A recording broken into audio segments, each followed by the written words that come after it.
In this video, I'm going to share my experience having hella allergies. In my life, I've been allergic to peanuts, the classic one, tree nuts, dairy, egg, sesame. If that wasn't enough, throw in penicillin. And right now, I don't even do well with dogs or cats. So basically, God nerfed me hard. And when I say allergic, I'm not talking about sneezing, coughing. I'm talking about anaphylactic shock, where my throat wants to close up and my body wants to kill me. I had so many allergies that in first grade, you had to sign up to eat with me. I was very popular in first grade. But I was sitting at a table all by myself, except for one other person whose turn it was to eat with me. And kids, they called this Andrew time. Thankfully, this practice didn't last that long. But a question you might have is, have you ever had any experiences having a serious reaction? And the answer is yeah. Not really. Well, yes, when I was a kid, but the worst one I ever had was actually when I was a junior in college. So when I was a junior, I went to this Jesuit Catholic school that was really big on retreat culture. And these retreats were pretty fun. I actually really loved them. I was a philosophy minor, so you can tell I'm very philosophical. So any chance I get to have deep thoughts with people with no distractions, I'll take it. This specific one was actually really special. It was called Kairos. And if you go to a Jesuit Catholic, I don't know if it's only Jesuit, but one of these schools, you might go on a similar retreat. And this retreat actually comes with a secret, which I'll touch on a little bit later. And I was just super excited for it. So I get in that first night, and I'm paired with a roommate named, call him Brian. Now, I was an RA at the time, a resident assistant, and Brian was actually a resident for my co-RA. So when we were in the same room, we were bonding over the different parties he was throwing on my floor, which was really funny. But we go to bed eventually, and I wake up the next day, and the way the retreat leaders wake you up is they play a song. So the song they were playing was, "Why Do You Build Me Up, Buttercup?" And that's how I started my day. I was like, this is going to be a great day. So eventually we do our retreat activities, and it becomes time for lunch. And I'm sitting with my small group. The food was pretty good. I liked the buffet style. My school did a la carte, which is not preferred. Most schools, they do eat as much as you want. But this lunch person comes up to me, and she's like, "Andrew, we know you got some allergies. We know you reported your allergies." And I reported all my allergies. And they said, "We got a little treat for you." So they give me this saran wrapped brownie with my name on it. So you could tell it was special and specifically for me. So I open it up. I eat that thing. It's, a medium-sized brownie. Something's wrong. So I go back to that lunch person. I'm like, what the hell is in this thing? They replaced the dairy. They knew I had a dairy allergy. They replaced the dairy with peanut butter. I thought it was sun butter because I love sun butter. It's like, oh shit, this isn't good. I tell my retreat leader, and I book it back to the room. And there I pop my first EpiPen of the day. And I still feel like shit. Like, my throat feels scratchy. I got hives all over. My heart's racing. I'm like, oh fuck, this is not good. So I go to the bathroom and I try to pull trig. It's not working. Things aren't looking great. And at that point, someone already called the paramedics. The EMTs are there. They come up to me and like, "Andrew, all right, you gotta do it. You gotta do it again." They give me another EpiPen. Boom. Second EpiPen of the day. And they put me on that stretcher. And as they're taking me back, I'm thinking to that song I heard earlier. And I start singing, "Why do you build me up, buttercup baby, just to let me down?" And I don't know if the EMT thought I was crazy or what, but that's how I make it to the hospital.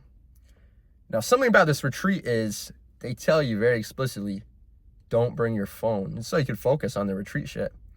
A horrible idea for me, but I didn't have my phone, which kind of sucked because I didn't know, how am I supposed to arrange transport out of the hospital? How am I supposed to tell people I'm all right? But eventually this Hispanic gentleman comes to the hospital, and it turns out that he was the retreat, the head of the retreat. Like, he's the guy who oversees it. That's his actual full-time job, was literally this retreat. I don't know if he probably did some other stuff too, but they put a lot of effort into this thing. But he explains who he is, and, we spend the next, couple hours talking. I don't know how long I'm going to be there for, but eventually the doctors come around and they say, like, you got to stay here for 8 hours in total. So I was in that hotel room, no phone, talking to this guy, playing games with him. We probably played like Hangman or whatever. 8 hours. I can be a patient person, I'm like, it is what it is. I can't control it, At least I'm not dead.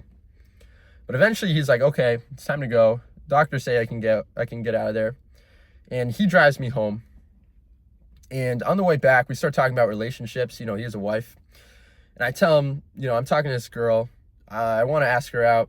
Not ask her. I want to make her my girlfriend in Spanish. Can you teach me some? And so he does. I don't remember what I said, but it worked. Something about mi novia.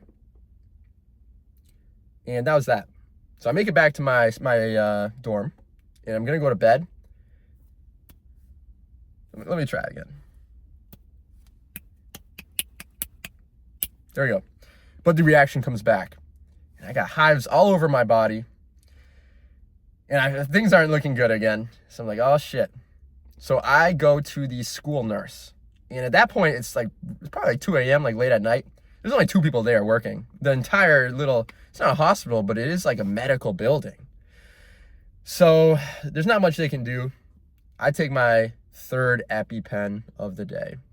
And because they saw me do it, what you're supposed to do is always call 911. In this case, it was definitely merited. So EMTs come back. They take me to my 2nd hospital, which was a bitch for insurance handling this shit. So I go to the hospital and I was like, okay, maybe I can at least get some rest here, because if the reaction comes back, I'm exactly where I need to be, right? The doctor comes in, and I didn't know he was a doctor. This guy comes in, and he looked really young. And I was like, when's the doctor coming in? He's like, I am the doctor. So we weren't on great terms to start.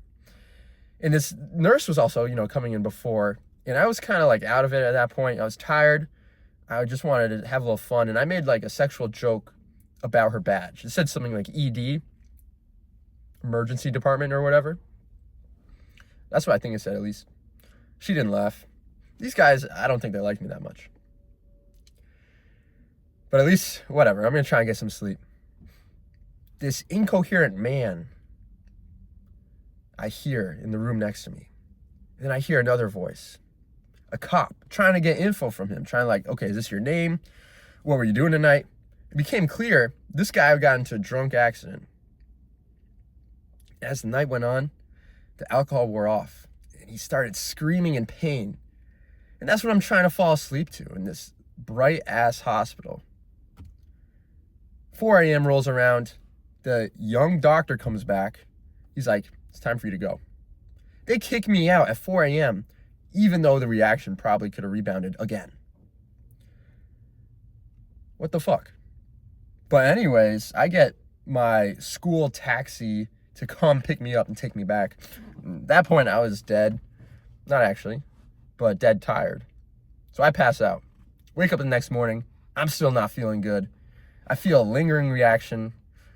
Back to the school nurse. I go back to that building. It's early in the morning. I pop some Benadryls, and there's this nice young woman there who's helping me out, probably a med student. And I chill there for a couple hours, and eventually the reaction wears off. But that wasn't the end of it, because I wanted to go on this retreat, and I wanted to learn the secret. So I talked to the gentleman who's in the room with me. I'll call him Luke, if I haven't named him already. And I was like, put me on the next one. He said, all right. This thing happened pretty infrequently. Didn't happen every week. I think every couple of months, honestly. And one of my buddies was actually leading this one. He was one of the leaders. So I asked him ahead of time. I was like, hey, is my ex going to be on this retreat? In the off case that she was. Because we didn't end on great terms.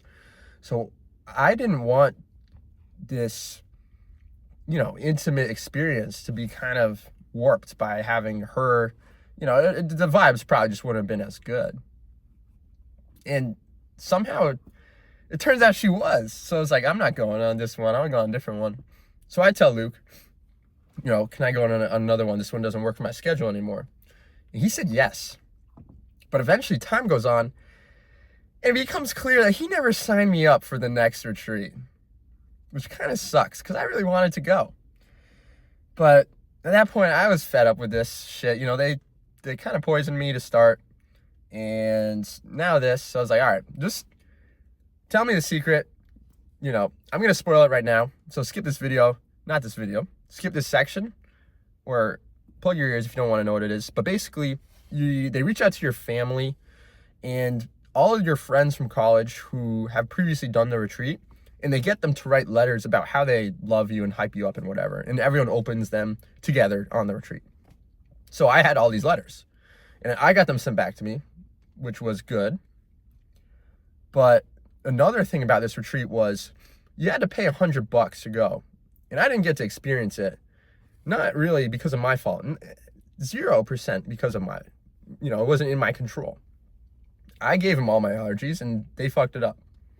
So I tell Luke, and I'm like, can I have my $100 back? And he said no. I didn't like that. I asked to meet with him in person, and he was all right with that. And I go to him, and I tell him, why can't you give me my $100 back? You're like, I wasn't able to experience this retreat. You didn't sign me up for the other retreat. What the hell happened? And he was like, well, I thought you weren't interested because you said you didn't want to go on the first one. And I told him about my ex being there. He was like, oh, okay. Well, you should have told me that. I was like, how am I supposed to know that you wanted me to specifically tell you that something that it's not necessarily awkward or uncomfortable, but it doesn't need to be said, that the reason I couldn't go was because I really just didn't want to spend time with this person. But eventually I had to say, I hate to be that guy, but if you don't give me this $100 back, I'm going to just talk to your manager or whoever and tell him what happened. And that kind of got him. He said, come back in a couple of days, and he gives me a white envelope with a Chris Benjamin in it. And that was that. But that's to say that having allergies can kind of suck. If you want to hear any more stories from me, give me a like, leave a comment, and thanks for watching.